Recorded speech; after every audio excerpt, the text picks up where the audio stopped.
Okay, hello everybody and welcome to the webinar this evening on Achilles tendinopathy and shockwave therapy. The webinar is going to be in two sections. This evening we're joined by John Ostrowski, who will share a case study of the shockwave application for Achilles, and then we'll have a Q&A where you can put your ideas across and John will get those answered for you. Just before we start, the session is being recorded, so you will get access to this in the next couple of days. So if you do miss anything, then you can go back over it and take any further notes. Any questions that you do have, there's a question and answer function at the bottom of your screen. If you pop any questions in there and we will try and get them answered for you. And if we can't get them answered in the session, then we'll try and get them answered after the session. So quick introductions, my name is Dominic Smith and I'm the Clinical Application Specialist at PhysiQuip. For those of you who aren't familiar with PhysiQuip, we are a medtech distribution company based in the UK. Our goal is to work worldwide with international partners to bring some of the most innovative, advanced technologies in the physiotherapy and osteopathy market into the UK and into the practice here in the UK. With that said, from PhysiQuip's perspective, I want to introduce John. Now, John joins us from the 919 clinic in Sheffield. Now, he's an osteopath with over 30 years of experience with a postgrad certificate in MSK sonography as well. His experience also extends into elite sports, following posts at Sheffield Wednesday Football Club and also Sheffield Eagles Rugby. Now, John has been using focused and radial shockwave since 2015 and has a particular interest in running and climbing injuries. So for me personally, I'm really excited and looking forward to hearing about your experience, particularly on this subject, John. But before we do hand over and get into the presentation, we're just going to drop a little poll just to find out the people that we've got on the call. Now, this poll should be coming up onto your screen in a moment. There it is. So it will just ask you, do you use shockwave currently? Is it yes? Do you use focus? Do you use radial? If you do use shockwave and you're not sure what type it is, then there's an option there as well, or no, you don't use shockwave. So we'll just leave that there for 10 more seconds just for you to answer that for us. Be much appreciated.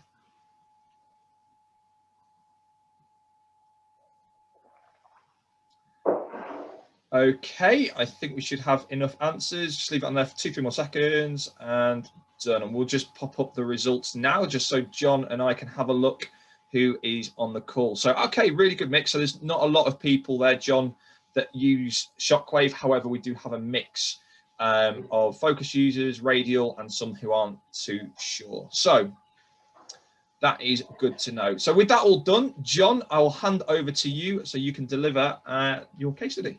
Thanks. 6 years ago, I started using shockwave therapy. I think I attracted pretty much every therapy-resistant Achilles tendinopathy patient in the region. I seem to have 3 or 4 of these on the go. So when you think Achilles tendinopathy, what comes to mind for you?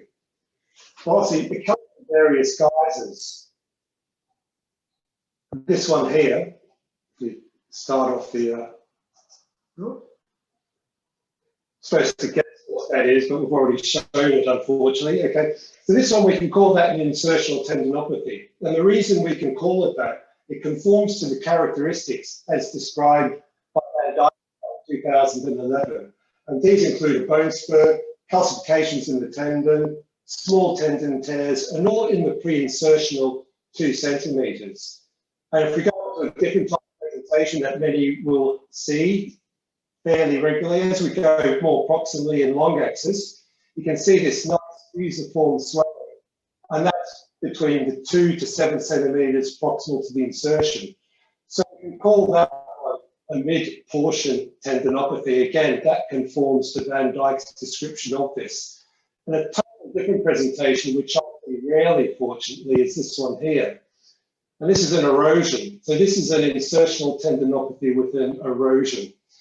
Erosions are seen regularly on ultrasound scanning, and the Achilles tendon is not really that clear here, and that's because the scan is optimized to view the erosion.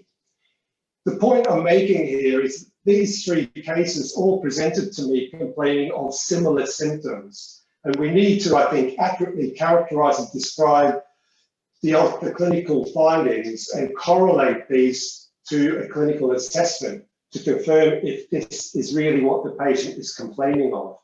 And so to perform this, we actually need to be introduced to our patient for this case study. And so when I start assessing someone, I'm starting to gather information in order to decide, actually, what am I going to do at the end of the session today? And so it's step number one. So we need to perform a subjective assessment, a bit of an objective local assessment, and a more global objective assessment looking for contributing and predisposing factors. So that's the way I think about it. So to get on with the patient, 46-year-old male, he was playing football to the age of 31, then continuing with circuit training once or twice a week since. His real passion though is playing golf, which he does once or twice a week, and it's his therapy. Recently, he was helping coach his 11-year-old son's football team. There's no real history of injury, but always described himself as having tight hamstrings and gastrocs. Up till lockdown, March, he was having regular massage at 3 weekly intervals to manage this. He drives lots for work, not much actual work stress. He works in sales, but works long hours. In February this year, just with a mild overstretch, a really mild incident, something they would do normally on a daily basis with football coaching, he overstretched a little, but felt an immediate tear sensation in the distal left Achilles, and there was severe pain. Weight bearing was difficult. He couldn't walk without hobbling. The next morning, it was incredibly swollen. He managed this initially by that simple recipe of just ignoring it. And when he was about to do something mid-March, that was when the country was actually in lockdown, and he just continued to do the same. Come June, he forced himself to start playing golf again. So he started playing golf twice a week. And it was difficult, as you could expect with weight transference, increased pain for 2 days after a game, and to get to sleep after a game was quite difficult. Mornings were always stiff and sore and weight bearing, with it being worse after a game, but he was still avoiding the circuit training. He had not returned to that at all. What actually brought him to me was 5 days before the actual assessment. He had to stop a round of golf due to pain at 8 holes for the first time. And that's the first time in his life he'd ever had to not complete a round of golf. So we start, okay, what are we going to do? How are we going to make some decisions here? So in order to conceptualize what he can and can't do, I like to start with the functional assessment. And for this, I'll have the patient standing symmetrically, both feet, and first of all, rise up on toes. Now, he was able to perform this, but with a massive grimace. There's quite a bit of discomfort, but he had some capacity there. Then I asked him to stand on the injured side only, rise up on toes. He couldn't do that at all. He had no apprehension whatsoever. And when he's doing this, he's facilitating balance. So he's not standing free there. He's like facilitating his balance. No apprehension, but he couldn't propel up. No real pain, just no power through there. If he was able to do that, I'd have the patient then in standing, roll out, roll in, so looking at in-E version, then with the injured leg slightly forwards, lunging forwards, keeping the heel down, looking for anterior ankle impingement signs, and seeing what the soft tissue tension is at the back in the calf area. Those obviously weren't done because he wasn't up to it. Then as another function test, I'll ask the patient to squat, going down to the toes, bum on the heels, to bring into an aspect of knee and hip function. We didn't do that, but he could bridge. So lying on his back, he's bridging up, hips and knees bent up, getting the knee, hip, shoulder straight. He was able to do that. So, he had reasonable functioning glutes. And going on to the actual ultrasound scan, and for us sonographers, and we're a biased group, we know that ultrasound scanning is great for injury characterization. We can see the retrocalcaneal bursa, we can see the peritoneum, the MTJ, the mid portion, we can see the insertion, we can see this calcification. Pretty much anything and everything there is to be seen, we feel we can view that quite readily. And so if we go to the first scan, and you might actually recognize this as being our insertional tendinopathy case from the first slide. So that's reviewing that. And all the action seems to be here. And as we go more proximally, everything looks a little more organized. If we go into the short axis, because obviously in scanning, we like to get things in 2 planes. And we can see, I'm just going back to that just to describe, we're coming off the heel spur onto the calcifications, then we're going proximally, there's going to be a massive hole just here, bit of a hypoechoic region. And then you can see that it becomes more organized proximally. So that's all consistent with insertional tendinopathy as per Van Dijk's description. So we've got no doubt of what we're dealing with. But then we get to this next part, which is really quite interesting in assessment. Are there any contributing predisposing factors? And on my radar for an Achilles tendinopathy, my radar is set for looking from low thoracic spine down to the great toe. And I like using a general manual muscle test for this. So for every patient on both sides, I will look at power of extensor hallucis longus, flexor hallucis longus, peroneals, tib, post, hamstring, popliteus, hip flexors, piriformis, sartorius, hip extensors. My colleagues suggest that this is a neuro test, a neurological test. I actually see it as a general screening, which may well reveal a neurological pattern, or it might actually reveal a joint pattern or other yet undiagnosed, not understood pattern that needs further investigation. Now this patient, he tested 100% in all of these in a non-weight bearing position. So my radar was then focused mostly just thinking we're going to be treating the Achilles today. And the next question I posed to him made my day really interesting. And I said to him, what are you wanting to achieve today? The assessment was on a Thursday. The Thursday after, which is 7 days' time, he's got a round of golf, full round of golf booked at St Andrews. And the Friday, the day after, he's got another game booked at St Andrews, and he's driving back home to Sheffield 6 hours. So I'm thinking, wow, this is a bit of a challenge at this point. And it comes to the first point, what are we going to do today? And there's an urgency to make a start on this thing called pain relief. And I'm thinking, what modalities do I have that could help this? When we think more globally, we've got to think long-term as well. But the long-term aspects of looking at general conditioning and foot posture were conveniently part, and we sort of thought we're going to look at that when he returns from St Andrews to look at things more globally. But there's an urgency to actually make a start to see if we could help him with his desired aim of playing golf in a week's time. So the issue is no longer whether I'm going to use Shockwave or the focus Shockwave, but how. Ah! Oh God! Is that tolerable? Yeah. Oh! Score out of 10? 7. Is that okay? Just 1 second. Oh. Just okay? Yeah. It's that initial hit and then I'm... And that's the question I ask myself, how do I optimize its pain modulating mechanisms in a case like this? Well, I think we need to have a model or a concept in order to be able to compare treatments, and describing dosage is a big start.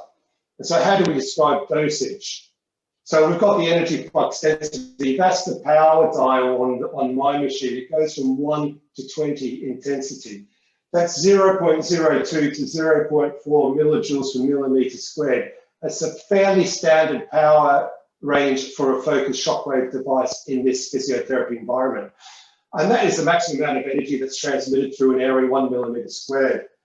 The other parameter is total number of pulses. That goes without saying, okay? That's the number of pulses that the machine dials up as you're doing the dose. Total energy dose, TED. Now that's your power multiplied by the number of doses. For example, if you've got 0.22 millijoules per millimeter squared, that's 11 out of 20 on my dial on my machine, times 2,000 pulses. You multiply that, so the patients received 440 millijoules per millimeter squared, received as a TED, okay? It's not just about the power. You need to be aware of the pulses and the TED. So we're going to go on to treatment 1. So it's lying prone, and this is what we've done. Through the treatment session, we've delivered from my dial 6 to 11 on the level of intensity, rounding up for 4,000 pulses, and it's 5 millimeters. That's one of the treatment parameters. And that's the mean energy multiplied by 4,000, the TED. Now, this is just a statement of fact. It does not show the patient experience. It does not indicate the clinical decision making. Now, this with a non-standard large initial dose, and this is actually a huge initial dose, I always stop at stages for safety. At this time, it was at 2,000 pulses and then at 3,000 pulses. I asked the patient to stand up. It's not a full reassessment. I asked, are you okay? Do you need a sip of water? He was tolerating it really well. He was well within his comfort zone, and that won't be the case. More often than not, I'll actually be stopping my treatment here. But this patient was fine, so I discussed it with him. The best chance of helping him as quickly as possible was to double the dose. I explained to him the extra risk of post-treatment aggravation, and he was fine with that. And he was actually relieved that he felt that I was understanding his request of doing as much as possible. And it's a necessary note on safety here. And my safety rationale is that he's a man of large stature. Like his calf circumference was 46 centimeters. Now, the literature does not support that the larger the patient, the bigger the dose, but I find this to be a clinically valid point. And with calcifications pretty much anywhere now, I increase dose by 1,000 pulses or so to get best results. And there's a great example in the literature to support that large doses can be safe if applied carefully with patient guidance. And that's the point with patient guidance, and they tolerate it well. And with this paper here, there's a study of 19 patients with patellar tendinopathy. Now, it's a different diagnosis, but I think that it's reasonable and necessary to consider the tissue type in a presented paper and relate this to what you're treating. Patellar tendinopathy demonstrates similar pathologies. It's insertional tendon to what insertional patellar tendinopathy does. So in my book, I can transfer these findings to this case, I feel safely. So these patients all received 3 treatments each at 1-week intervals, and these were the mean powers that they came to. So you can see that their number of pulses, half of mine, but this here, 0.35, that's getting the maximum on my device. That is a strong dose. So even though I've given my patient twice as many pulses, you can see that the TED, total energy, we're in the same ballpark. And so this paper concluded that if the dose is guided by the patient and carefully applied, we're sort of on safe ground. And this is a great paper. It's a meta-analysis in 2011, high-quality level 1 research. And they found they isolated Achilles tendinopathy, and their finding was that high-dosage focused shockwave therapy was more effective than low-dosage shockwave therapy. And very few papers isolate and distinguish between that. And I find that my use, and this is like a point to really hammer home from my perspective, and it's in gold because it's the gold standard in many research papers. Progressed exercise is always my aim from the start. The use of focused shockwave can help accelerate the patient onto a good program. Now, so I started the patient on a bare minimum because he had very little capacity, 4 sets of 5 reps of the eccentric to floor, and he had to unweigh himself on the bench or on the desk because he was in so much pain. His other advice, stop all other activity.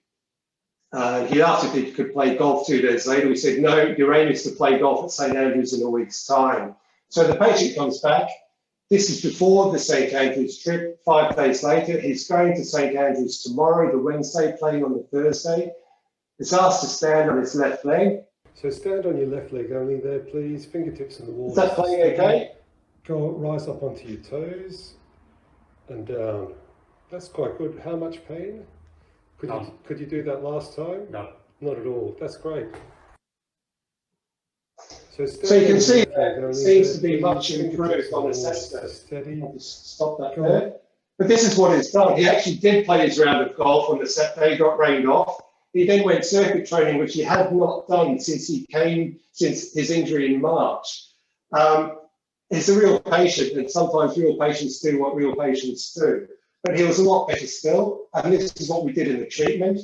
So we've increased the energy here, and this is the TED, and straight after the treatment. Immediately after the second treatment, just stand on your left leg as before, fingertips on the wall. Just follow my instructions. Go up onto your toes and stay there. How does that feel there?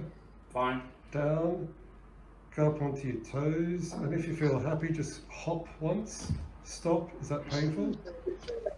Little bit. Seems much improved. Now, one can argue that he may well have been able to hop before the treatment, but there's a philosophy that says if you're going to test the destruction, you've got to choose when you're going to do it for best to interpret that information well.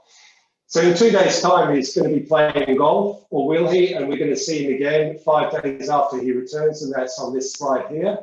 So he's played his 2 rounds at St Andrews on the Thursday and the Friday. He comes back, this is pre-treatment. Stand on your left leg only, fingertips on the wall. Just hop 3 times. How does that feel? Fine. There's no pain at all. And if that was the end of the story, it would be a great story. But when he got back from his 2 rounds of golf, he played on the Thursday, Friday. He drove back from to Sheffield on the Friday. On Saturday, he actually played around and stopped after 8 holes with a new injury on his opposite leg. As I say, real patients, real things happen. And so this is a slightly lower pulse number because we had to use time to actually assess and treat his right leg. But you see that we didn't ramp this one up. We went straight up to 0.34 millijoules per millimeter squared. So it's quite a high TED. So it's still a very, very effective treatment. So to summarize the treatment, after 1 session there, he was able to perform the eccentric with support, and that was with a bit of discomfort. Before treatment 2, he was able to rise up on 1 leg, and there's the treatment. And after the treatment, he could hop. Then he went away, and then there was this new injury, treated again, but we had to decrease. But we also, because he was doing an eccentric, he wasn't able to do the unloading phase with his newly injured right leg. So we turned the eccentric into an HSR program, a heavy slow resistance program. And this paper here, this is a great paper if you want to have a look at the insertional Achilles tendinopathy. The researchers here concluded that with insertional Achilles tendinopathy, you cannot predict your outcome of shockwave therapy from the initial scan results. So basically, do not prejudge a bad-looking tendon. And that's great news for this patient because I thought the tendon looked quite, it was quite a pathological looking tendon in my mind. I thought there'd be little chance of him achieving the state his required aim. And so to conclude, the focused shockwave can be used as a useful accelerator to get your patient onto a progressed rehab program. And once the patient's on such a program, then further treatment can help and it will help, but it's not as urgent. And it depends on the expectations, your deadlines, your sporting trips, your working holidays, your flying trips. Not much of that sort of thing happening at the moment in lockdown. But you know, sometimes the patient will want a bit of extra, sometimes they'll be happy with the bare minimum. This is an important point. Progressive dosage if appropriate, but do this with care.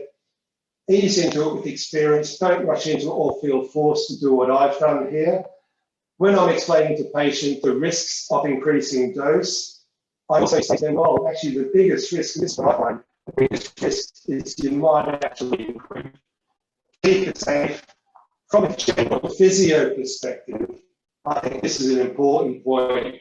Keep looking at your plan, change your plan, stay objective, look at what you've achieved, and be happy to actually make modifications to what you're doing at all times. And so, yeah, now I'm open to comments and questions. So over to you, Dominic, to facilitate this part. Thanks, John. That was really interesting, actually, and even on just the one case. So, like you say, we've opened up the questions. We do have a couple of questions that's come in already. But just before I get onto those, anybody who's got any questions, the Q&A function at the bottom of the screen. Don't worry, there's no silly questions. Anything you want to know, this is a really good opportunity to ask. and find out. I'm sure it's such a cliche, but I'm sure the question that you're thinking of, there's another 20, 30 people on here that they might be thinking of it as well. So please don't be shy. So John, during the when you were talking about the first treatment intervention, would in regards to the energy impulses and adding the 1,000 pulses to the standard dose, would the same apply with radial shockwave? Well, I use focused shockwave only now, and I've been doing that for 2 years. But I did use radial quite a lot for 3 years. I would say yes. I think what you've got to do, you've got to manage the patient comfort. So you've got to look at how you're doing that. Now, I always ask the patient before shockwave. I make sure if it's in the morning, I don't treat a patient unless they've had breakfast. I tell them, no one with low blood sugar, just don't go there. That hydration, like today I treated a patient, I was going beyond 2,000 pulses. I asked her to have a sip of water. I've got packs of bottles of water from Aldi. They will have to have a drink of water for me to take them to there. And if you look at my clinic there, I've got a ceiling fan. I turn the ceiling fan on, and that's for patient comfort. And I find that if you're looking to go beyond an optimized treatments the way I've described, patient comfort is an absolute must. Do not mess with it. Don't just blast in. Stop, reassess, see if the patient tolerates it. So not automatically. Perfect. And I just wanted to add on that as well. So Steve Wells, who asked that question, has just asked an additional question: is why do you prefer focused to radial?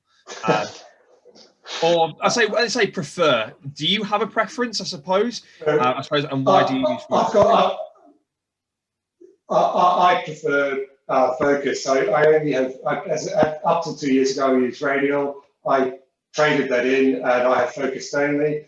I find it's more effective, and you'll find that the research is conflicting here. If you look at the meta-analysis of Christoph Schmidt, who co-authored a meta-analysis in 2015 looking at various injuries, it's difficult to separate the research between radial and focused. In my hands, focused is a better tool. I treat a lot of climbers with finger problems, ulnar and radial collateral ligament problems.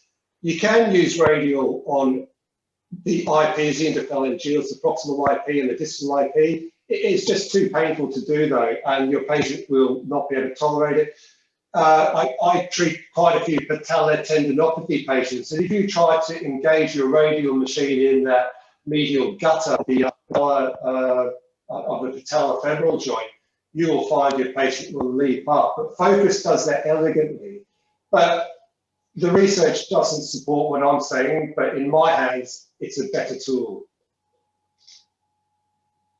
Perfect. I think just to add on to that from my perspective, there's a paper that I really like and I always go to. It's Cleveland, I've got it here actually, it's Cleveland 2007. It looks at the acoustic field of ballistic shockwave therapy. So they actually compare the different energy levels from radial, focused, and then obviously diagnostic ultrasound as the base kind of comparator.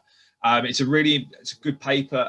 It just shows that there is a fundamental difference in terms of the amount of energy they actually produce.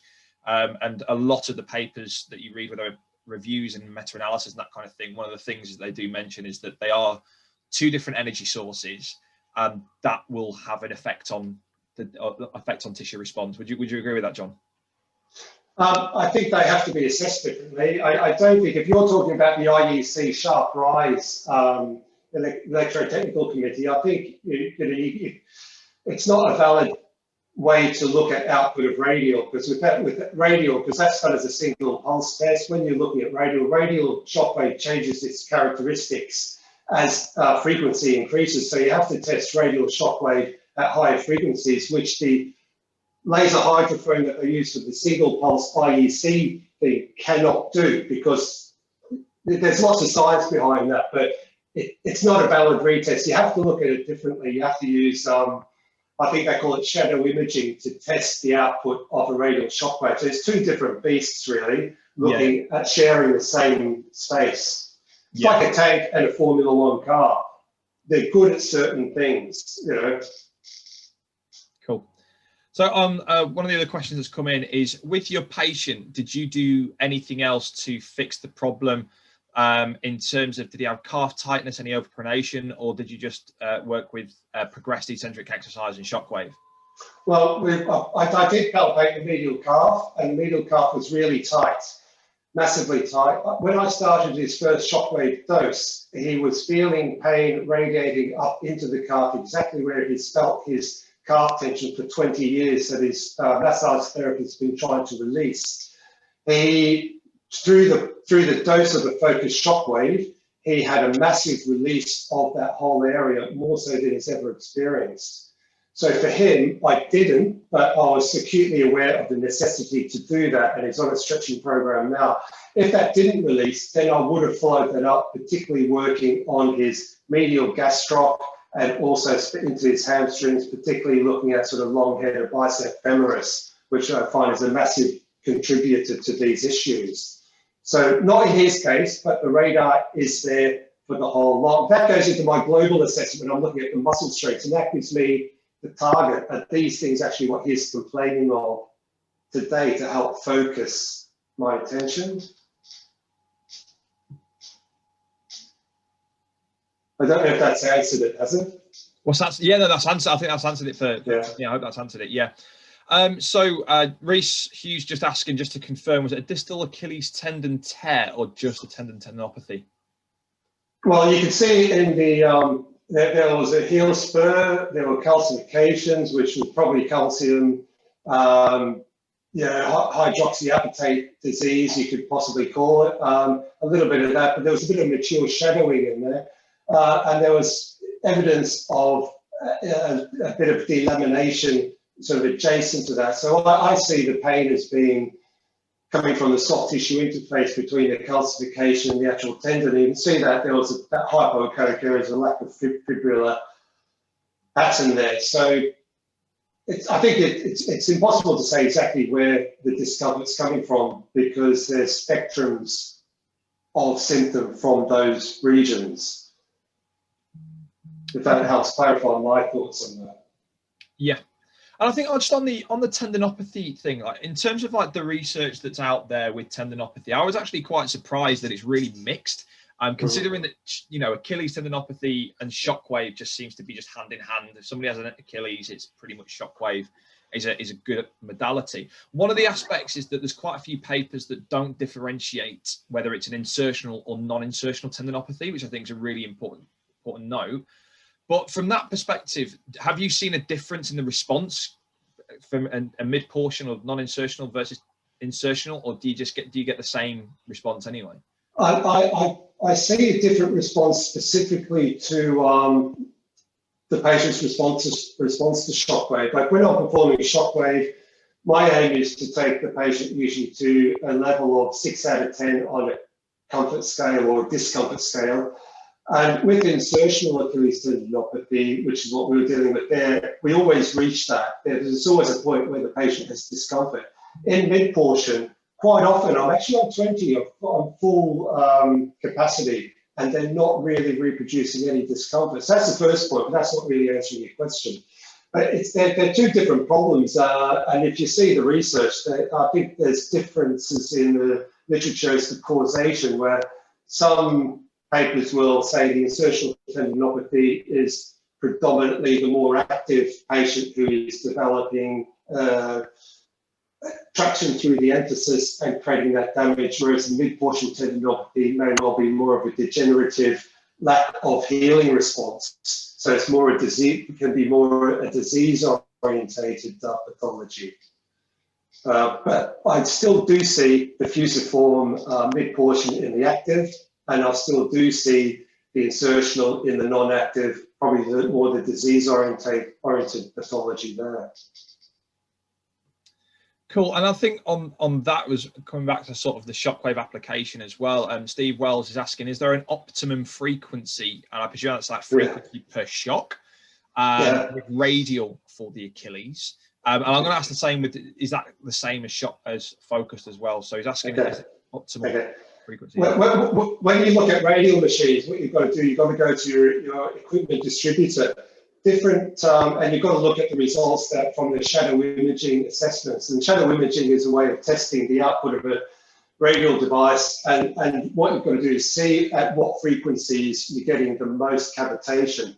With some machines that are really well made, it has to be really well made, top of the class, you get an increased cavitation as you increase frequency. So 20 hertz, you get a better response than at 10 hertz. With your less developed machines, which might be the cheaper ones, I don't know, you'll get a decreasing cavitation. Each machine is different. You have to see where it's at. Ask your patient what, you know, where they're comfortable with the output, with the respective frequency. Now, I always set my focus device, so going into focus, I always set it at 5 hertz. My highest frequency is 8 hertz. At 8 hertz, I've had 2 patients faint in the last 2 faint, but they've been with low dosage patients.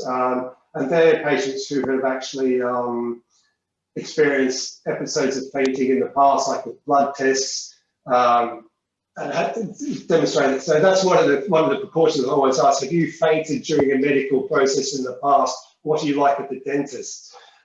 Since I've started dropping it down to 5 hertz, I've never had a problem with that. So I think I'm hesitant to try to speed the treatment up. I find the patient tolerates the bigger dose at 5 hertz. It takes a lot longer, but I think that there's a safety component there. But there's no research to support that.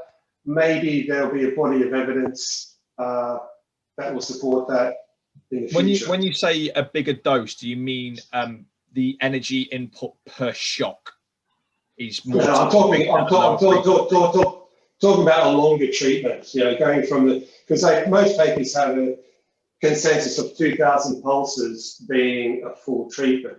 You know, going beyond what is seen to be a standard full treatment.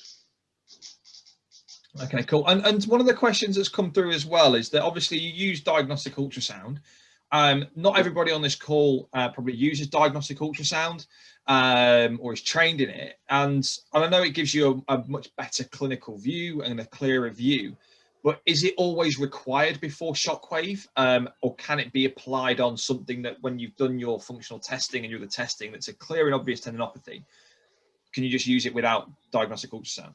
Yeah, that's actually an interesting point. I find it's a difficult one to answer properly, because since I've been using focused Shockwave, I've been a sonographer. When I started with my radial Shockwave journey, I wasn't. So I used radial Shockwave for a couple of years before I started using sonography. I think focused Shockwave goes very much hand in hand with the specificity that you can get with the diagnosis of ultrasound scanning. Whether it's absolutely essential, I'll say no, because quite often, if you've got a feel for an area, like if you're an orthopedic surgeon, you know what depths you need to go at, and you can use a subjective pain score. Like if you think, because with I don't know if everyone knows this, but with the focus device, you use various scale offsets, whether you're going to focus your ellipsoid focal zone at 5 mil, 10 mil, 15 mil, 20 mil, 30 mil. So if you're treating a hip, you focus deeper. Once you've got a grasp on anatomy, if you've got a good grasp of anatomy, you don't need it.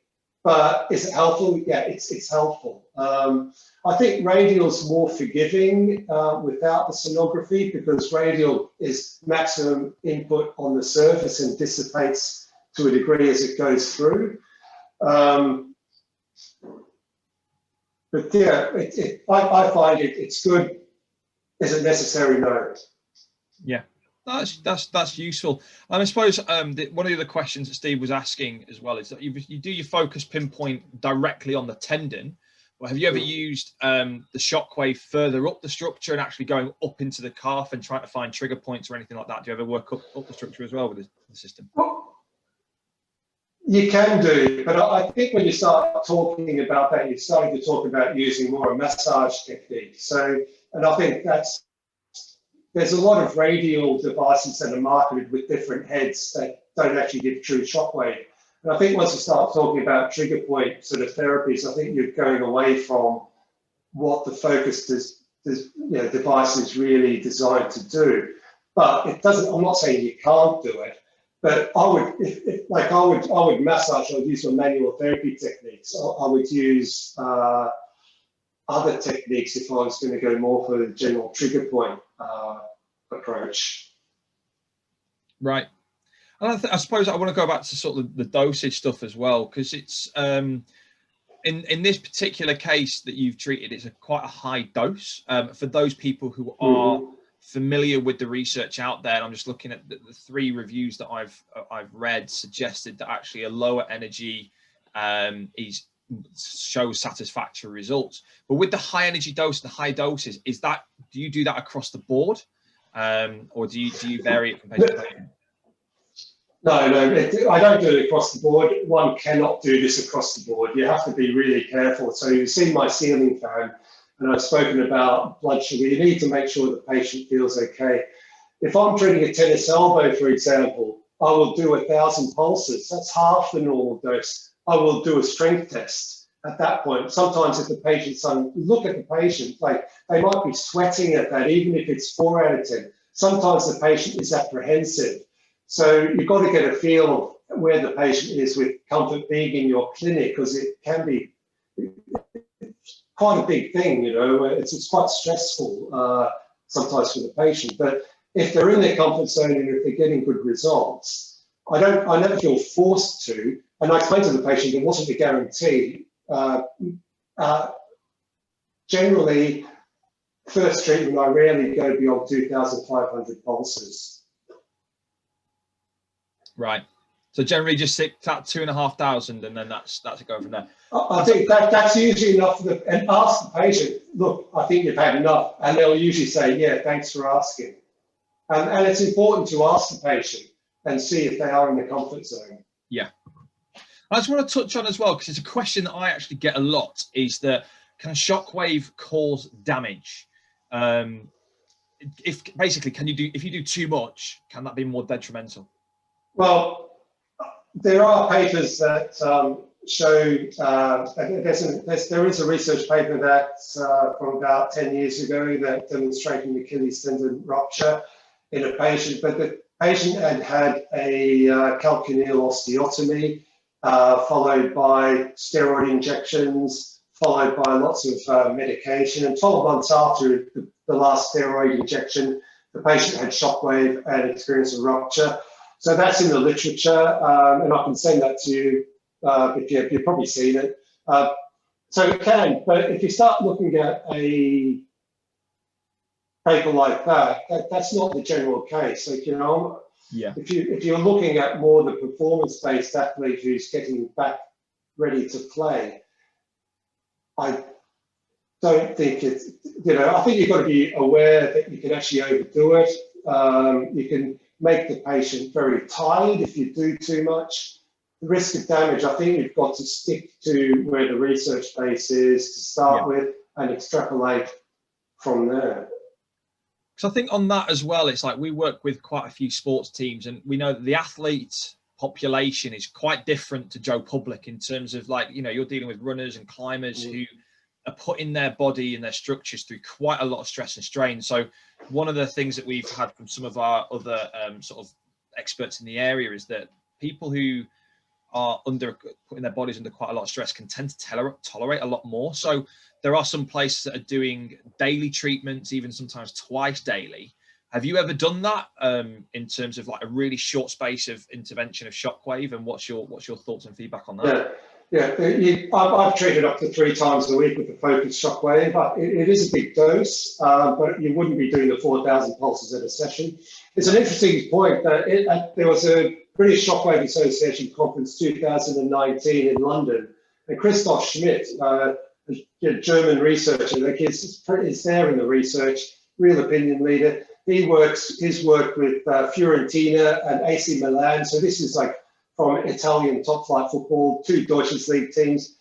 They use Shockwave with some patients at half time. Okay, so they use Shockwave at half time. He mentioned a case where he personally treated a patient 81 times. That's 81 times in a season to keep them going. But with that, you've got to ask, what are you aiming for? You're obviously not aiming to fix them. You're aiming to decrease pain to keep them going. But then at the end of the season, you'll pick them up and say, like, we've got to do our rehab now and stop provoking.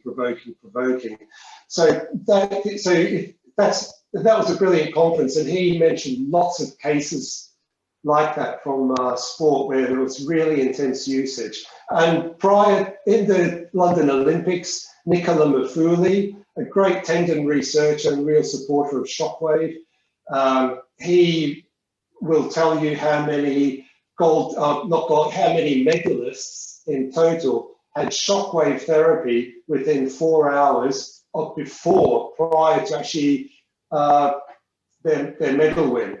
I don't recall if it was 12 or 20. And that will come as a shock, because we're trained to say, after Shockwave, don't exercise the rest of today or don't exercise tomorrow. But when you're talking about elite athletes with elite physiology, they are different to us, as you say. Yeah. So, well, that's really interesting. So there's going to be some people on here that deal with the athlete population as well as just Joe Public, and I think it's really important to recognise there is a difference.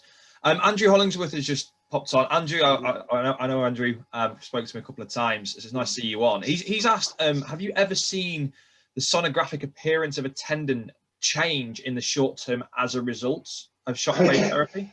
That's a great question. The last paper that was flashed up, which you can get on the recording of this, they say they followed up with sonography on the insertional Achilles tendinopathy at 4 weeks and 12 weeks.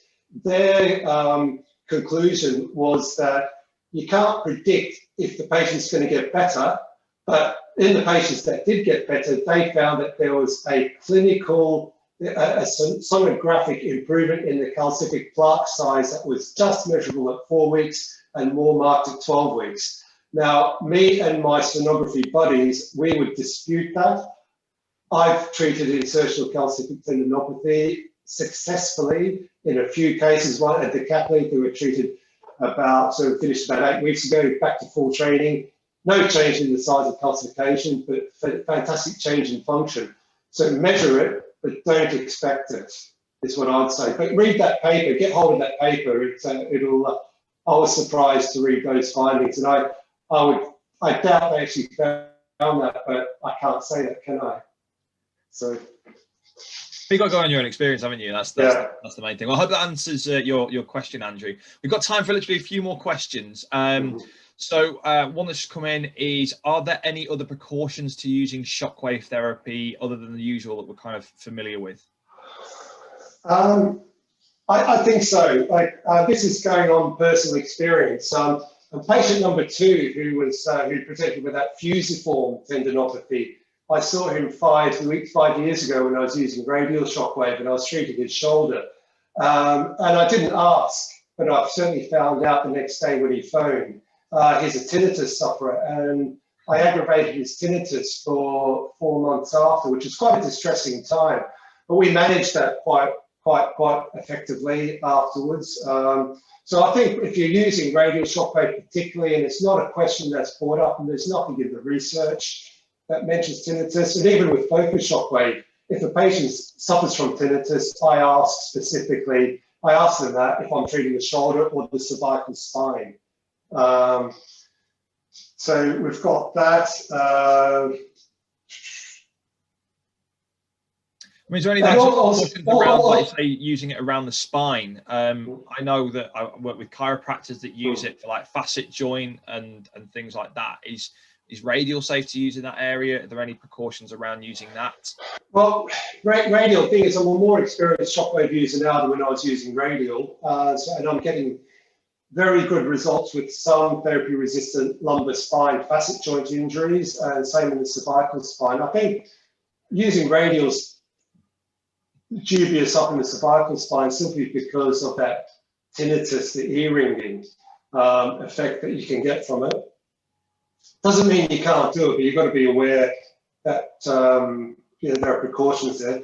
I find the focus more effective, and I've completely forgotten what you actually asked. So just remind me if I've answered the question. Just the other precautions, really. Other precautions, yes. And obviously the precautions around the spine. I treat a few elderly patients. I've got a couple of golfers who've got knee osteoarthritis. There's some great research. There was a meta-analysis of Lee et al. 2019. That found in favour of focused shockwave for knee osteoarthritis. And these two patients that I've got, they come for treatment, for a cluster of treatments about every 6 months or so. If the patient's older, you've got to be more gentle. They might have other issues. They might, you really got to understand what medication they might be on. Anticoagulants, there's just the regular bits and pieces that you need to know for anyone. Perfect. So we've got time for just literally 2 more questions that were pre-submitted. One of the questions that was pre-submitted, which I think is a really, really quite an interesting one, which kind of around the Achilles tendinopathy is, when we're looking at the research, is one of those defined diagnoses that, it's very safe and the clinical efficacy is there, that you get a tendinopathy, you can shockwave it, it's fine. But are we limiting our scope of using focused shockwave? So it's like tennis elbows, calcium tendon of the shoulder, patella, Achilles. Or do you think we could sort of expand it and roll it out to sort of the other anatomical areas with similar tissue types? Yeah, I think that's a good point, because I think if you're going to restrict yourself with shockwave to what Bupa pay you back for, and you've got an item number, I think you're not utilising the device to its full extent. Like, for example, I've got a current case from actually this week where a patient had a traumatic fracture of the inframedial corner of the patella by falling upstairs and striking the knee 6 months ago. And she's got a 6 mil by 6 mil fragment of floating patella medial to the patella tendon. She can kneel, but she can't progress on to sport. So if there's resolution here, like there's nothing in research saying to support, there's no level 1 evidence to support a case like this. If it does resolve, then what I would be doing, I would be leaning on the research of the delayed scaphoid union to understand that, the osteogenesis effect. So that's work in progress, and she's gone for x-ray and she hasn't got her first session booked, because that's the way we chose to go about progressing her assessment. I have quite a few cases of avulsion fractures, like ligament avulsion, especially incliners with the ulnar and radial collateral ligaments of the proximal IPs and the distal IPs in the hand. You look at sort of osteogenesis, collagen synthesis. There are no level 1 studies to support that, but use it with great effect. Last week, I had a patient who had an ankle sprain 6 months ago, and he's got an avulsion of the anterior superior calcaneal process, the calcaneal cuboid aspect of the bifurcate ligament. Incredible pain.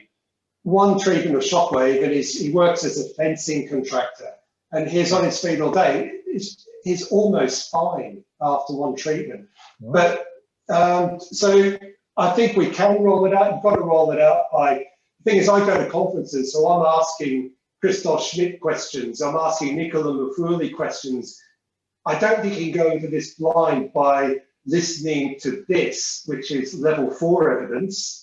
Okay, as a case study, I don't think a webinar case study is level 4 evidence. It's probably less. It's like level 5. A dissertation for a PGC would be level 4. But so you need to do your reading, back it up with something. And what I ask myself, is it likely to help? And the main thing I ask myself, is it the best thing I think I've got to offer, and is it safe? And quite often, like with that anterior superior calcaneal process, I thought, well, I've actually got nothing else to offer. And this is likely to help based on my other experience and my other reading. And it helped. And it seems logical and reasonable to do that. Yeah. Oh, no, perfect. I couldn't have answered it better myself. Well, I couldn't have answered it myself. So anyway, really great. So thanks. The last question is actually being submitted from somebody who wasn't able to make it onto the session. And that was, so they, and there's a few people on here that don't use shockwave already. And there's always the conversation, radial or focused, which one do I get?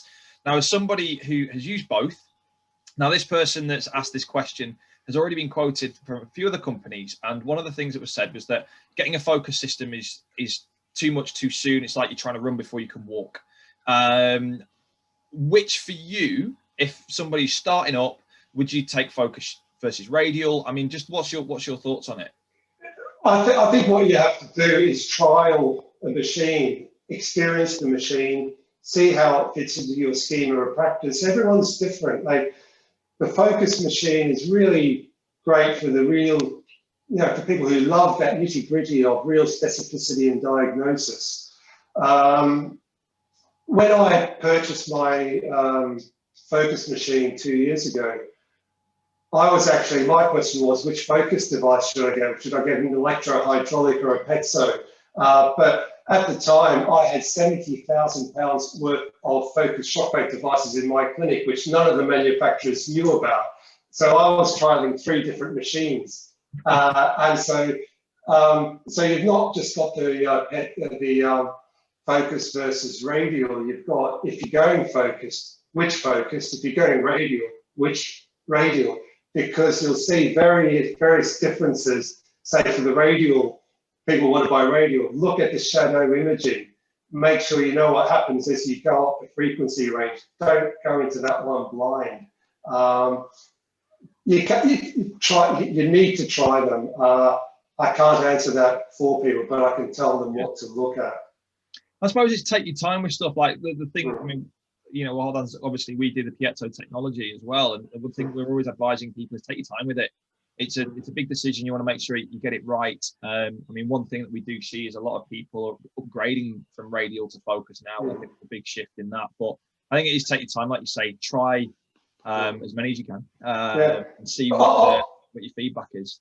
On that point, I was at a sports conference in 2018, and what they were saying was that their focused users, the people who were looking at purchasing focus, were pre-existing radial customers, and their pre-existing radial customers didn't seem to be upgrading to a new radial device. They seemed to be moving on to focus. That was what was told to me at the time. I don't know if that's still the case, but you can see a linear logic there, but it doesn't have to go like that. Yeah. Well, perfect. Well, what we're going to do is come up to about an hour now, so I'm going to wrap it up for this evening. So I'd like to say a massive thank you for everybody for joining this evening, and for your participation. We do hope you enjoyed the session and taken something out of it for you. John, also thank you very much for taking your time out this evening and sharing your expertise, and it's been really, really useful. Now, following this session, you'll receive a survey in an email, along with the link to this webinar recording.